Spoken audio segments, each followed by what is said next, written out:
I should have mentioned Senator Schumer's book is called Positively American. In the personal story segment tonight, do you believe in God? Increasingly, fewer Americans do. According to a Pew poll, 12% of us do not have a belief in a higher power, up from 8% in 1987, and that group includes agnostics. In Europe, the rise of atheism and of Gnosticism is stunning. According to a Zuckerman study, in Sweden, as many as 85% of the population are non-believers. Japan, 65%. France, 54%. And in Britain, 44% do not believe in God in Great Britain. Listen now is a man who understands that position. Richard Dawkins, the author of the mega-selling best book, The God Delusion. I think it takes more faith to be like you, an atheist, than like me, a believer, and it's because of nature. You know, I just don't think we could have lucked out to have the tides come in, the tides go out, sun go up, sun go down. Don't think it could have happened.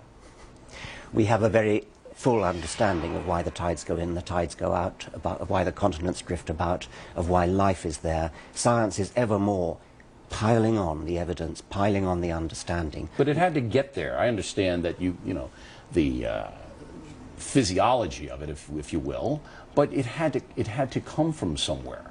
And that is the leap of faith that you guys make, that it just happened. Well, a leap of faith, you don't actually need a leap of faith. You're the one who needs a leap of faith because you are actually, the onus is on you to say why you believe in something. There's an infinite number of gods you could believe in. I take it you don't believe in Zeus or Apollo or Thor. You believe in, presumably, the Christian God, Jesus. See, Jesus was a real guy. I could see him. Yeah. You know, and I know what he did. And so I'm not positive that Jesus is God, but I'm throwing in with Jesus rather than throwing in with you guys, because you guys can't tell me how it all got here.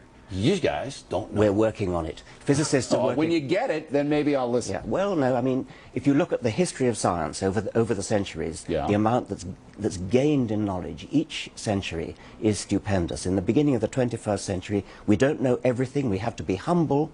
We have to, in humility, say that there's a lot that we still don't know. And, you know, being humble is a Christian virtue. Well, so there you go. Of course it is. All right, when you guys figure it out, then you come back here and tell me, because until that time, I'm sticking with Judeo-Christian philosophy and my religion of Roman Catholicism because it helps me as a person. That's different. If it helps you, that's absolutely. Great. And but that doesn't mean it's true. Well, it's true for me. You see, I believe. You mean true for you is different from true for anybody else? How can something be absolutely, true for you? Because I can't Something's either got to be true or not. I can't, no. I can't prove to you that Jesus is God. So that truth is mine and mine alone. But you can't prove to me that Jesus is not. So you have to stay in your little belief system. You can't prove that Zeus is not. You can't prove that Apollo is not. Or I saw Apollo, man. He was down there. He's not looking good.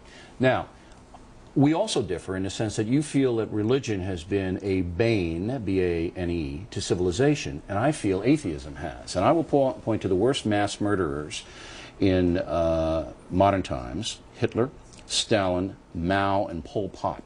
All confirmed atheists, all people who wanted to wipe out religion. Now, I know you can point to the Crusades and you can point to Al-Qaeda right now. I mean, it's there, and there's no question.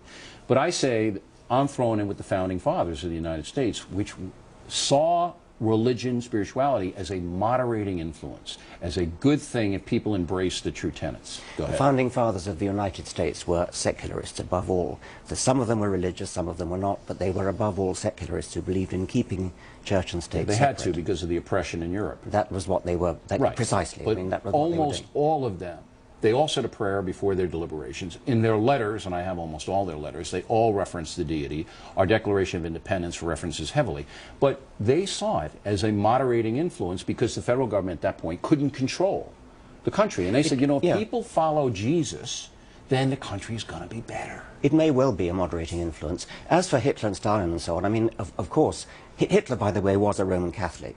No, he never was. He was raised in that home, yeah, well, but he rejected it early on. We can dispute that. Stalin was an atheist, no question. But Stalin did the bad things he did, not because he was an atheist. I mean, Hitler and Stalin both had moustaches, but we don't say it was their moustaches that made them evil. I don't think they had any moral foundation, any of those guys. I will say, I don't either. Your book is fascinating, and congratulations on your success. Thanks for coming on in here. Thank you very much indeed.